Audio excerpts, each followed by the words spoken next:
സംസ്ഥാനത്തെ തദ്ദേശ തെരഞ്ഞെടുപ്പിൽ അത്യുജ്വല വിജയമാണ് UDF സ്വന്തമാക്കിയത്. അതങ്ങ് വെറുതെ സംഭവിച്ച വിജയമല്ല. കഴിഞ്ഞ തവണ തങ്ങൾക്ക് നഷ്ടപ്പെട്ട തങ്ങളുടെ കോട്ടകൊത്തളങ്ങൾ തിരിച്ചു പിടിച്ച UDF അതിലുപരി CPM-ന്റെ കോട്ടകളെ ഇളക്കി മറിച്ചുകൊണ്ടാണ് ഇത്തവണ ഈ വിജയം സ്വന്തമാക്കിയത്. ആ വിജയത്തിലേക്ക് UDF എത്തിയ, കോൺഗ്രസ് എത്തിയ അതിന്റെ കണക്കുകൾ നമുക്കൊന്ന് പരിശോധിക്കാം. തിരുവനന്തപുരം ഗ്രാമപഞ്ചായത്ത്. തിരുവനന്തപുരത്ത് ഇത്തവണ വലിയ മുന്നേറ്റമാണ് UDF നഗരഗ്രാമങ്ങളെല്ലാം തന്നെ നടത്തിയത്. അതിന്റെ ഒരു മേൽക്കൈ മൊത്തത്തിൽ തന്നെ UDF-ന് ലഭിക്കുകയും ചെയ്തിട്ടുണ്ട്. 2020 കണക്ക് നമുക്കൊന്ന് പരിശോധിക്കാം. 2020 ആകെയുള്ള ഗ്രാമപഞ്ചായത്തിൽ 51 LDF നേടി. UDF-ന് 14 പഞ്ചായത്തുകളും NDA-ക്ക് 4 പഞ്ചായത്തുകളുമാണ് ലഭിച്ചത്. എന്നാൽ ഇത്തവണ UDF ശക്തമായ ഒരു മുന്നേറ്റമാണ് നടത്തിയത്.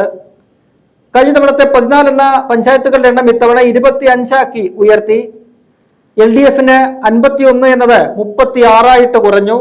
NDA 4 എന്നത് 6 മാറ്റി. അങ്ങനെ ഗ്രാമപഞ്ചായത്തുകളിൽ കാര്യമായ ഒരു മുന്നേറ്റം UDF നടത്തി. ബ്ലോക്ക് പഞ്ചായത്തുകളുടെ എണ്ണം നോക്കുകയാണെങ്കിൽ ആകെ 11 ബ്ലോക്ക് പഞ്ചായത്തുകളാണ് തിരുവനന്തപുരം ജില്ലയിലുള്ളത്.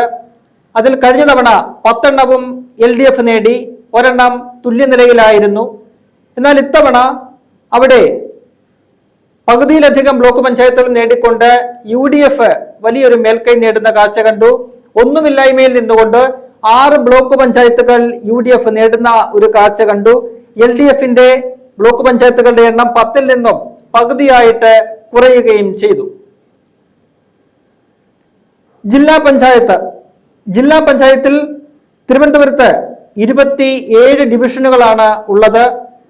കഴിഞ്ഞ തവണ അവിടെ ഏകപക്ഷീയമായ ഒരു വിജയമാണ് LDF സ്വന്തമാക്കിയത്. 27-ൽ 20 LDF നേടി, 6 എണ്ണം മാത്രമാണ് UDF-ന് നേടാൻ കഴിഞ്ഞത്. എന്നാൽ ഇത്തവണ അവിടെയും കാര്യമായ ഒരു മുന്നേറ്റം, വമ്പിച്ച ഒരു മുന്നേറ്റം UDF നടത്തി. ഇത്തവണ ഡീലിമിറ്റേഷന് ശേഷം ജില്ലാ പഞ്ചായത്ത് വാർഡുകളുടെ എണ്ണം 28 ഉയർന്നു. അവിടെ LDF-ന്റെ സീറ്റ് നില 15 കുറഞ്ഞപ്പോൾ UDF 13 വർദ്ധിപ്പിച്ചു. അതായത് ഇരട്ടിയിലധികം സീറ്റുകൾ, ഡിവിഷനുകൾ ജില്ലാ പഞ്ചായത്തിൽ തിരുവനന്തപുരത്ത് നേടാൻ കോൺഗ്രസിന് സാധിച്ചു. അത് ചെറിയ കാര്യമല്ല. ഈ തദ്ദേശ തെരഞ്ഞെടുപ്പിൽ തിരുവനന്തപുരം ജില്ലയിൽ ഉണ്ടാക്കിയിരിക്കുന്ന ഈ മുന്നേറ്റം പഞ്ചായത്ത് തലങ്ങളിലും ബ്ലോക്ക് തലങ്ങളിലും ജില്ലാ പഞ്ചായത്ത് തലത്തിലും ഉണ്ടായിരിക്കുന്ന ഈ മുന്നേറ്റം നിയമസഭാ തെരഞ്ഞെടുപ്പിന്റെ ഒരു ചിത്രമായിട്ട് നമുക്ക് കണ്ടു കഴിഞ്ഞാൽ അവിടെ അടുത്ത നിയമസഭാ തെരഞ്ഞെടുപ്പിൽ വലിയ മുന്നേറ്റം UDF-ന് ഉണ്ടാകുമെന്ന കാര്യത്തിൽ സംശയമില്ല. അടുത്തത് കൊല്ലമാണ്. കൊല്ലവും സമാനമായ രീതിയിൽ എന്നും LDF-ന്റെ കുത്തകയായിട്ട് നിൽക്കുന്ന ഒരു ജില്ലയാണ്. ഗ്രാമ, ബ്ലോക്ക്, കോർപ്പറേഷൻ മേഖലകളിലെല്ലാം തന്നെ കഴിഞ്ഞ 10-25 വർഷത്തിലധികമായിട്ട് CPM-ന്റെ ഒരു ആധിപത്യമാണ്. എന്നാൽ ഇത്തവണ കൊല്ലത്തും വലിയ രീതിയിലൊരു മാറ്റം ഉണ്ടായി. കൊല്ലം കോർപ്പറേഷൻ UDF 25 വർഷത്തിന് ശേഷം CPM-ൽ നിന്നും പിടിച്ചെടുക്കുന്ന ഒരു കാഴ്ച നമ്മൾ കണ്ടു. മറ്റു കണക്കുകളിലേക്ക് നോക്കുകയാണെങ്കിൽ ഗ്രാമപഞ്ചായത്തുകൾ, അവിടെ കഴിഞ്ഞ തവണ വലിയ ഭൂരിപക്ഷം LDF-നുണ്ടായിരുന്നു. 44 ഗ്രാമപഞ്ചായത്തുകൾ LDF നേടിയപ്പോൾ 17 എണ്ണം മാത്രമാണ് UDF-ന് സ്വന്തമാക്കാൻ കഴിഞ്ഞത്. NDA അവിടെ 2 ഗ്രാമപഞ്ചായത്തുകളിൽ ഭരണം നേടി. എന്നാൽ ഇത്തവണ അത് ഒപ്പത്തിനൊപ്പം എന്ന നിലയിലേക്ക് കാര്യങ്ങൾ മാറിമറിഞ്ഞു. അതായത് 44-ൽ നിന്നും LDF-ന്റെ ഗ്രാമപഞ്ചായത്തുകളുടെ എണ്ണം 33 കുറയുകയാണ്. മറുവശത്ത് UDF 17-ൽ നിന്നും 32 ഏതാണ്ട് പകുതിയോടടുത്ത് പഞ്ചായത്തുകൾ അധികം നേടിക്കൊണ്ട് 32, വെറും ഒരു പഞ്ചായത്തിന്റെ ഒരു വ്യത്യാസം മാത്രമാണ് ഇരു മുന്നണികളും തമ്മിൽ അവിടെ ഉള്ളത്. NDA തങ്ങളുടെ നില അവിടെ നിലനിർത്തി. 2 പഞ്ചായത്തുകൾ മാത്രമാണ് ഇത്തവണയും അവർക്ക് നേടാൻ കഴിഞ്ഞത്. അപ്പോൾ കൊല്ലം പോലൊരു ജില്ലയിലും ഗ്രാമപഞ്ചായത്ത്, അതായത് ഗ്രാമതലങ്ങളിൽ പോലും CPM-നെ LDF-നെ ജനങ്ങൾ കൈവിടുന്ന ഒരു കാഴ്ച നമ്മൾ കണ്ടു. അത് ചെറിയ ഒരു കാര്യമല്ല. പരമ്പരാഗതമായിട്ട് CPM-നെ LDF-നെ തുണച്ചു പോരുന്ന ഒരു ജില്ല കൂടിയാണ് അവിടെ. കൊല്ലത്തെ ബ്ലോക്ക് പഞ്ചായത്തുകളുടെ എണ്ണം നോക്കുകയാണെങ്കിൽ ആകെ 11 ബ്ലോക്ക് പഞ്ചായത്തുകളാണ് ഉള്ളത്. കഴിഞ്ഞ തവണ 10-1 എന്ന നിലയിലായിരുന്നു. 10 LDF നേടിയപ്പോൾ 1 എണ്ണം മാത്രമാണ് UDF-ന് ഉണ്ടായിരുന്നത്. എന്നാൽ ഇത്തവണ അവിടെയും UDF കാര്യമായ ഒരു മുന്നേറ്റം നടത്തിയിരിക്കുന്നു. 1 എന്നുള്ളത് 3 വർദ്ധിപ്പിക്കാൻ UDF-ന് കഴിഞ്ഞിട്ടുണ്ട്. അത് പത്തനാപുരം പോലെയുള്ള ബ്ലോക്ക് പഞ്ചായത്ത് ചരിത്രത്തിൽ ആദ്യമായിട്ട് UDF-ന് പിടിച്ചെടുക്കാൻ സാധിച്ചു. LDF-ന്റെ ബ്ലോക്ക് പഞ്ചായത്തുകളുടെ എണ്ണം 10-ൽ നിന്നും 7 കുറയുന്ന ഒരു സാഹചര്യമാണ് ഉണ്ടായത്. കൊല്ലത്ത് ജില്ലാ പഞ്ചായത്തിലേക്ക് നോക്കുകയാണെങ്കിൽ 2020-ൽ 26 ഡിവിഷനുകൾ ഉണ്ടായിരുന്നു. അതിൽ 23-3 എന്നതായിരുന്നു ഒരു അംഗബലം. 23 LDF നേടി, 3 മാത്രമാണ് UDF-ന് ഉണ്ടായിരുന്നത്. ഇത്തവണ 27 വാർഡുകളാണുള്ളത്. അവിടെ അത് 17-10 എന്ന നിലയിലേക്ക് മാറി. അതായത് 3 എന്നത് 7 ഡിവിഷനുകൾ അധികമായിട്ട് നേടി 10 വർദ്ധിപ്പിക്കാൻ 2 അക്കത്തിലേക്ക് എത്താൻ കോൺഗ്രസിന് UDF-ന് സാധിച്ചു. മറുവശത്ത് LDF-ന്റേത് 23-ൽ നിന്നും 17 കുറഞ്ഞു. അതും ചെറിയ ഒരു കാര്യമല്ല. പ്രത്യേകിച്ചും കൊല്ലം പോലെ ഒരു ജില്ലയിൽ ജില്ലാ പഞ്ചായത്തുകൾ ഡിവിഷനുകളിൽ വലിയൊരു മുന്നേറ്റം കോൺഗ്രസ് UDF നടത്തുന്നുവെങ്കിൽ അതും വരുന്ന നിയമസഭാ തെരഞ്ഞെടുപ്പിൽ കൊല്ലത്ത് വലിയൊരു പ്രതീക്ഷ UDF-ന് നൽകുന്നുണ്ട്. കാരണം നിലവിൽ വെറും 2 സീറ്റുകൾ മാത്രമാണ് കൊല്ലം ജില്ലയിൽ നിന്നും UDF-നുള്ളത്. അടുത്ത തവണ അതൊരു 7-8 എന്ന നിലയിലേക്ക് വർദ്ധിപ്പിക്കാൻ UDF-ന് ആത്മവിശ്വാസം നൽകുന്ന ഒരു ഘടകം കൂടിയാണ് ഇത്തവണത്തെ തദ്ദേശ തെരഞ്ഞെടുപ്പിലെ ജില്ലയിലെ ഫലങ്ങൾ. അടുത്തത് ആലപ്പുഴ. നമുക്കറിയാം, ആലപ്പുഴ എന്ന് പറയുന്നത് വിപ്ലവ മണ്ണാണ്. CPM-നെ സംബന്ധിച്ച് അവർക്ക് CPM-ഉം CPI-യും 2 ഇടതു പാർട്ടികൾക്കും വേരോട്ടമുള്ള അവരുടെ ഒരു ശക്തമായ ജില്ലയാണ്. അവിടെയും ഇത്തവണ UDF ഇടിച്ചു കയറുന്ന ഒരു കാഴ്ച നമ്മൾ കണ്ടു. ഗ്രാമപഞ്ചായത്തുകൾ കഴിഞ്ഞ തവണ 50 LDF നേടി, UDF-ന് 14 മാത്രമാണ് ഉണ്ടായിരുന്നത്. NDA-ക്ക് 2 പഞ്ചായത്തുകളും ഉണ്ടായിരുന്നു. എന്നാൽ ഇത്തവണ LDF-ന്റെ സംഖ്യ 50-ൽ നിന്നും 36 കുറയുന്ന ഒരു കാഴ്ച കണ്ടു. അവിടെ അത് നേട്ടമായത് UDF-നാണ്. UDF 14-ൽ നിന്നും 23 വർദ്ധിപ്പിച്ചു. അതായത് 9 പഞ്ചായത്തുകൾ അധികം നേടാൻ അവിടെ UDF-ന് കഴിഞ്ഞു. NDA നില മെച്ചപ്പെടുത്തി. അവിടെ 2-ൽ നിന്നും 5 അവർക്ക് പഞ്ചായത്തുകളുടെ എണ്ണം വർദ്ധിപ്പിക്കാൻ കഴിഞ്ഞു. ആലപ്പുഴ ബ്ലോക്ക് പഞ്ചായത്തുകളുടെ എണ്ണം ആകെ 12 ബ്ലോക്ക് പഞ്ചായത്തുകളാണ് ആലപ്പുഴയിലുള്ളത്. 2020-ൽ അത് 11-1 എന്ന നിലയിലായിരുന്നു. LDF-ന്റെ ഒരു മൃഗീയ ഭൂരിപക്ഷമാണ് അവിടെ കണ്ടത്. എന്നാൽ ഇത്തവണ നേരിയ രീതിയിലെങ്കിലും അവിടെ ബ്ലോക്ക് പഞ്ചായത്തുകളുടെ എണ്ണത്തിൽ വർധനവുണ്ടാക്കാൻ UDF-ന് സാധിച്ചു. 1 എന്നുള്ളത് 4 വർദ്ധിപ്പിച്ചു. LDF-ന്റേത് 11 എന്നത് 7 കുറയുകയും ചെയ്തു. ആലപ്പുഴ ജില്ലാ പഞ്ചായത്തുകളുടെ എണ്ണം, ഡിവിഷനുകളുടെ എണ്ണം 23 ആയിരുന്നു 2020-ൽ. അതിൽ 21 LDF നേടി. വെറും 2 ഡിവിഷനുകൾ മാത്രമാണ് UDF-ന് കഴിഞ്ഞ തവണ വിജയിക്കാൻ സാധിച്ചത്. എന്നാൽ ഇത്തവണ കാര്യങ്ങൾ അങ്ങനെയല്ല. 2-ൽ നിന്നും 8 എന്ന നിലയിലേക്ക് ആ ജില്ലാ പഞ്ചായത്തുകളുടെ ഡിവിഷനുകളുടെ എണ്ണം വർദ്ധിപ്പിക്കാൻ UDF-ന് സാധിച്ചു. LDF-ന്റേത് 21-ൽ നിന്നും 16 കുറയുകയും ചെയ്തു. ആലപ്പുഴ പോലെ ഒരു ജില്ലയിൽ എന്നും CPM-ന്റെ LDF-ന്റെ അപ്രമാദിത്വം നിലനിൽക്കുന്ന ഒരു ജില്ലയിൽ ഇത്തരത്തിൽ ജില്ലാ പഞ്ചായത്തുകളുടെ എണ്ണത്തിൽ ഒരു കുതിച്ചുചാട്ടം UDF നടത്തുന്നത് അത് അവർക്ക് ആ ജില്ലയിലും ഒരു ശുഭസൂചനയാണ്. നിലവിൽ ആലപ്പുഴ ജില്ലയിൽ കേവലം 1 സീറ്റ് മാത്രമാണ് UDF-ന് ഉള്ളത്, കോൺഗ്രസിനുള്ളത്. അത് ഹരിപ്പാട് ആണ്. മുൻ പ്രതിപക്ഷ രമേശ് ചെന്നിത്തലയുടെ മണ്ഡലമാണ്. ബാക്കി എല്ലായിടത്തും LDF-ന്റെ വിജയമാണ് നമ്മൾ കഴിഞ്ഞ തവണ കണ്ടത്. അവിടെയും ഇത്തവണ ഒരു മാറ്റം അടുത്ത നിയമസഭാ തെരഞ്ഞെടുപ്പിൽ ഉണ്ടാകും എന്ന പ്രതീക്ഷ UDF-ന് നൽകുന്ന കണക്കുകളാണ് ഈ തദ്ദേശ തെരഞ്ഞെടുപ്പിലേത്. ആലപ്പുഴ മുനിസിപ്പാലിറ്റി നോക്കുമ്പോൾ ആകെ 6 മുനിസിപ്പാലിറ്റിയാണ് ആലപ്പുഴയിലുള്ളത്. അതിൽ 2020-ൽ 3 LDF നേടി, 2 UDF-ന് ഉണ്ടായിരുന്നു. എന്നാൽ ഇത്തവണ മുനിസിപ്പാലിറ്റിയിൽ ബഹുഭൂരിപക്ഷവും നേടിക്കൊണ്ട് UDF വലിയ തേരോട്ടമാണ് നടത്തിയത്. 5 മുനിസിപ്പാലിറ്റികളും UDF സ്വന്തമാക്കി.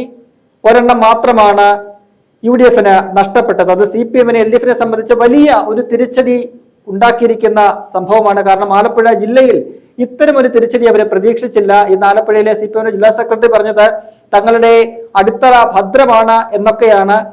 ഇത്രയും വലിയൊരു തോൽവിയുടെ പശ്ചാത്തലത്തിൽ എങ്ങനെയാണ് അത്തരത്തിലുള്ള പ്രതികരണങ്ങൾ നടത്താൻ കഴിയുന്നത്, ഒരു പാർട്ടി നേതാവിനെ നടത്താൻ കഴിയുന്നത് എന്ന ചോദ്യം കേരളീയ പൊതുസമൂഹം ഉന്നയിക്കുന്നുണ്ട്.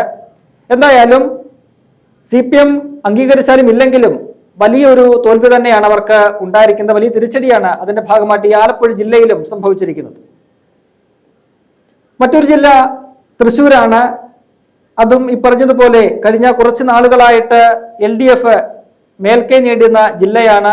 ഈ കഴിഞ്ഞ നിയമസഭാ സീറ്റുകൾ നോക്കുകയാണെങ്കിൽ 14 എണ്ണമാണ് തൃശ്ശൂരിലുള്ളത്. അതിൽ 13 LDF ആണ് നേടിയത്. അവിടെ 2020 പഞ്ചായത്തുകളുടെ എണ്ണം നോക്കുമ്പോൾ 64 പഞ്ചായത്തുകളും LDF നേടി. UDF 15 എണ്ണം മാത്രമാണ് ഉണ്ടായിരുന്നത്. NDA ഒരു പഞ്ചായത്തും നേടിയിരുന്നു. എന്നാൽ 2025 വരുമ്പോൾ UDF ഇരട്ടിയിലധികം പഞ്ചായത്തുകളാണ് പിടിച്ചെടുത്തിരിക്കുന്നത്. അതായത് 34 തങ്ങളുടെ പഞ്ചായത്തുകളുടെ എണ്ണം UDF വർദ്ധിപ്പിക്കുന്നു. 64 ഉണ്ടായിരുന്ന LDF പഞ്ചായത്തുകളുടെ എണ്ണം 44 കുറയുന്ന ഒരു കാഴ്ച കണ്ടു.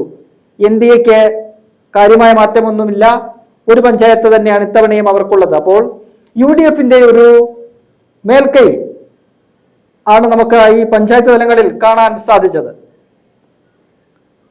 ബ്ലോക്ക് പഞ്ചായത്തിലും UDF നില മെച്ചപ്പെടുത്താൻ കഴിഞ്ഞിട്ടുണ്ട്. 16 ബ്ലോക്ക് പഞ്ചായത്തുള്ളതിൽ കഴിഞ്ഞ തവണ 13-3 എന്നതായിരുന്നു നിലയെങ്കിൽ ഇത്തവണ അത് 10-5 എന്ന രീതിയിലേക്ക് കുറയ്ക്കാൻ UDF സാധിച്ചിട്ടുള്ളത് ചെറിയ ഒരു കാര്യമല്ല. നിലവിൽ വലിയ തിരിച്ചടി നേരിട്ടിരിക്കുന്ന ഒരു ജില്ലയിൽ അത്തരമൊരു മുന്നേറ്റം ഉണ്ടാക്കാൻ സാധിച്ചത് വലിയ ആത്മവിശ്വാസം പകരുന്ന ഒരു കാര്യമാണ്. തൃശ്ശൂരിലെ ജില്ലാ പഞ്ചായത്തുകളുടെ എണ്ണത്തിലേക്ക് നോക്കുകയാണെങ്കിൽ 24 എണ്ണമാണ് കഴിഞ്ഞ തവണ LDF നേടിയത്. UDF 5 എണ്ണമായിരുന്നു ഉണ്ടായിരുന്നത്. അവിടെയും ഒരു മെച്ചപ്പെട്ട പ്രകടനം നടത്താൻ UDF സാധിച്ചു. 5 എന്നുള്ളത് ഡിവിഷനുകളുടെ എണ്ണം, ജില്ലാ പഞ്ചായത്ത് ഡിവിഷനുകളുടെ എണ്ണം 8 ഇത്തവണ വർദ്ധിപ്പിച്ചു. LDF സംബന്ധിച്ച് 24 എന്നത് 21 കുറഞ്ഞു. മറ്റൊരു ജില്ല പാലക്കാടാണ്. പാലക്കാടും ഇത്തവണ UDF ഒരു മേൽക്കൈ നേടിയ അല്ലെങ്കിൽ ഒരു മുന്നേറ്റം നടത്തിയ ജില്ലകളിലൊന്നാണ്. 2020 പഞ്ചായത്തുകളിൽ 61 LDF നേടി. UDF 20 എണ്ണം മാത്രമാണ് ഉണ്ടായിരുന്നത്. എന്നാൽ 2025 വരുമ്പോൾ 20 എന്നത് 31 UDF വർദ്ധിപ്പിച്ചു. LDF 61 നിന്നും 46 കുറയുന്ന ഒരു കാഴ്ച കണ്ടു. ബ്ലോക്ക് പഞ്ചായത്തുകളുടെ എണ്ണം നോക്കുമ്പോൾ 13-ൽ 11-2 ആയിരുന്നു 2020 ഇത്തവണ അത് 9-3 എന്ന നിലയിലേക്ക് മാറ്റാൻ UDF കഴിഞ്ഞ ഒരു ചെറിയ മുന്നേറ്റം അവിടെ UDF ഉണ്ടായിട്ടുണ്ട്. ജില്ലാ പഞ്ചായത്തുകളിലാണ് വലിയ ഒരു കുതിച്ചുചാട്ടം UDF നടത്തിയിരിക്കുന്നത്. 30 ഡിവിഷനുകളാണ് 2020 ഉണ്ടായിരുന്നത്. അതിൽ 27-3 എന്ന നിലയിൽ മൃഗീയമായ ഒരു ഭൂരിപക്ഷം LDF നേടി. എന്നാൽ ഇത്തവണ വലിയ ഒരു മാറ്റം UDF അവിടെ കൊണ്ടുവന്നു. 19-12 എന്ന നിലയിലേക്ക് 31 ഡിവിഷനുകൾ എണ്ണം വർദ്ധിച്ചപ്പോൾ 19-12 എന്നതാണ് ഇത്തവണത്തെ നില. അതായത് 3-ൽ നിന്നും 4 ഇരട്ടിയായിട്ട് വർദ്ധിപ്പിക്കാൻ UDF സാധിച്ചു. CPM LDF സംബന്ധിച്ച് അവർക്ക് 8 ഡിവിഷനുകൾ ഇത്തവണ അവിടെ കുറയുന്ന ഒരു കാഴ്ച കണ്ടു. പാലക്കാട് മുനിസിപ്പാലിറ്റിയിലേക്ക് വന്നാൽ അവിടെയും UDF മുന്നേറ്റമുണ്ട്, മേൽക്കൈയുണ്ട്. കഴിഞ്ഞ തവണ LDF 2, UDF 3, NDA 1 എന്നതായിരുന്നു പാലക്കാട് ജില്ലയിലെ മുനിസിപ്പാലിറ്റികളുടെ ഒരു കക്ഷിനില. ഇത്തവണ LDF 2 തന്നെയാണ്. UDF മുനിസിപ്പാലിറ്റികളുടെ എണ്ണം അത് 4 വർദ്ധിച്ചിട്ടുണ്ട്. NDA ഒരു മുനിസിപ്പാലിറ്റി അവർ അത് നിലനിർത്തി. കഴിഞ്ഞ തവണ ഒരു മുനിസിപ്പാലിറ്റിയിൽ തുല്യനിലയായിരുന്നു. ആ മുനിസിപ്പാലിറ്റിയാണ് UDF ഇത്തവണ പിടിച്ചെടുത്തത് 4 മാറ്റിയിരിക്കുന്നത്. ഇനി വടക്കൻ ജില്ലയിലേക്ക് കടന്നാൽ, മലബാറിലേക്ക് കടന്നാൽ കോഴിക്കോട് ഒഞ്ചിയം പോലെയുള്ള വിപ്ലവ മണ്ണാണ്. ആലപ്പുഴയൊക്കെ പോലെ തന്നെ CPM സംബന്ധിച്ച് അവരിന്ന് നെഞ്ചോട് ചേർത്ത് പിടിക്കുന്ന വിപ്ലവ മണ്ണ് ജില്ല. CPM ഒരു പ്രതികൂല സന്ധിയിലും കൈവിട്ടിട്ടില്ലാത്ത ജില്ലകളിലൊന്നാണ്. എന്നാൽ ഇത്തവണ അവിടെ ആ ജില്ല പോലും CPM ഒന്നടങ്കം കൈവിടുന്ന കാഴ്ച നമുക്ക് കാണാൻ കഴിഞ്ഞു. പഞ്ചായത്തുകളുടെ എണ്ണം തന്നെ ആ കണക്ക് വ്യക്തമാക്കുന്നുണ്ട്. 2020 43 പഞ്ചായത്തുകൾ LDF നേടി. 25 പഞ്ചായത്തുകളാണ് UDF ഉണ്ടായിരുന്നത്. എന്നാൽ ഇത്തവണ 39 പഞ്ചായത്തുകൾ പിടിച്ചടക്കിക്കൊണ്ട് വലിയ മുന്നേറ്റം, മേൽക്കൈ നേടാൻ UDF സാധിച്ചിരിക്കുന്നു. LDF പഞ്ചായത്തുകളുടെ എണ്ണം 43-ൽ നിന്ന് 27 കുറഞ്ഞു. അതായത് 12 പഞ്ചായത്തുകളുടെ ഒരു മേൽക്കൈ, പഞ്ചായത്തുകളുടെ എണ്ണം നോക്കുമ്പോൾ വലിയൊരു മേൽക്കൈ UDF കോഴിക്കോട് ജില്ലയിൽ ഉണ്ടാക്കാൻ കഴിഞ്ഞത് ചെറിയ കാര്യമല്ല. ബ്ലോക്ക് പഞ്ചായത്തുകൾ നോക്കുകയാണെങ്കിൽ കഴിഞ്ഞ തവണ 10-2 ആയിരുന്നു. ഇത്തവണ അത് 8-2 എന്ന നിലയിലേക്ക് കാര്യങ്ങളെത്തി. 2 ബ്ലോക്ക് പഞ്ചായത്തുകളിൽ തുല്യ നിലയിലാണ് ഇരു കക്ഷികൾക്കും ഉള്ളത്. കോഴിക്കോട് ജില്ലാ പഞ്ചായത്ത്, അവിടെയാണ് മറ്റൊരു അത്ഭുതം UDF നടത്തിയത്. കഴിഞ്ഞ തവണ 27 ഡിവിഷനുകളിൽ 18-9 എന്നതായിരുന്നു നില. 18 ഡിവിഷനുകൾ നേടി ഈ LDF പിടിച്ചെടുത്ത ഒരു LDF നിലനിർത്തിയ ഒരു ജില്ലാ പഞ്ചായത്ത്. ഇത്തവണ അത് UDF പിടിച്ചെടുക്കുന്ന ഒരു കാഴ്ച കണ്ടു. അത് CPM-നെ സംബന്ധിച്ച് ചരിത്രത്തിൽ തന്നെ വലിയൊരു തിരിച്ചടിയാണ്. ഇത്തവണ 28 ഡിവിഷനുകളാണുള്ളത്. അതിൽ 14 UDF നേടി, 13 ഡിവിഷനുകൾ മാത്രമാണ് LDF-നെ സ്വന്തമാക്കാൻ കഴിഞ്ഞത്. കോഴിക്കോട് മുനിസിപ്പാലിറ്റികളുടെ എണ്ണം അവിടെ കഴിഞ്ഞ തവണ 3-4 എന്നതായിരുന്നു. ഇത്തവണ ആ നില തന്നെയാണ് തുടരുന്നത്. 3 LDF, 4 UDF എന്നതാണ്. അവിടെ UDF നടത്തിയിരിക്കുന്ന മറ്റൊരു മുന്നേറ്റം എന്ന് പറയുന്നത് കോർപ്പറേഷനിലാണ്. ഭരണം പിടിച്ചെടുക്കാൻ കഴിഞ്ഞില്ല എങ്കിൽ പോലും ശക്തമായ രീതിയിൽ തങ്ങളുടെ സീറ്റ് വർദ്ധിപ്പിക്കാൻ UDF-ന് സാധിച്ചിട്ടുണ്ട്. അതൊക്കെ തന്നെ ആ ജില്ലയിൽ ഉണ്ടായിരിക്കുന്ന വലിയ മാറ്റമാണ്. ഗ്രാമപ്രദേശങ്ങളിലും നഗരപ്രദേശങ്ങളിലും എല്ലാം തന്നെ UDF-ലേക്ക് ജനങ്ങൾ ഒഴുകി എന്നാണ് ഈ കണക്കുകൾ വ്യക്തമാക്കുന്നത്. CPM-നെ സംബന്ധിച്ച് ചെറിയൊരു മുന്നറിയിപ്പല്ല, വലിയൊരു മുന്നറിയിപ്പ് തന്നെയാണ്. ജനങ്ങൾ നൽകുന്ന വലിയൊരു മുന്നറിയിപ്പ് തന്നെയാണ് ഈ പറയുന്ന അവരുടെ കോട്ടകൊത്തളങ്ങളിലൊക്കെ തന്നെ UDF നടത്തിയ തേരോട്ടം അവർക്ക് നൽകുന്നത്. അടുത്തത് കണ്ണൂരാണ്. കണ്ണൂർ നമുക്കറിയാം CPM-ന്റെ പാർട്ടി ഗ്രാമങ്ങളൊക്കെ തന്നെ ഉള്ള ജില്ല എന്ന് പറയുന്ന ഒന്നാണ്. അവിടെ കഴിഞ്ഞ തവണ പഞ്ചായത്തുകളിൽ 56-14 എന്നതായിരുന്നു നില. 56 LDF നേടിയപ്പോൾ 14 UDF നേടി. ഇത്തവണ 14 21 വർദ്ധിപ്പിക്കാൻ UDF-ന് സാധിച്ചിട്ടുണ്ട്. LDF-നെ സംബന്ധിച്ച് 56-48 കുറയുന്ന ഒരു കാഴ്ച കണ്ണൂർ പോലൊരു ജില്ലയിൽ കണ്ടു.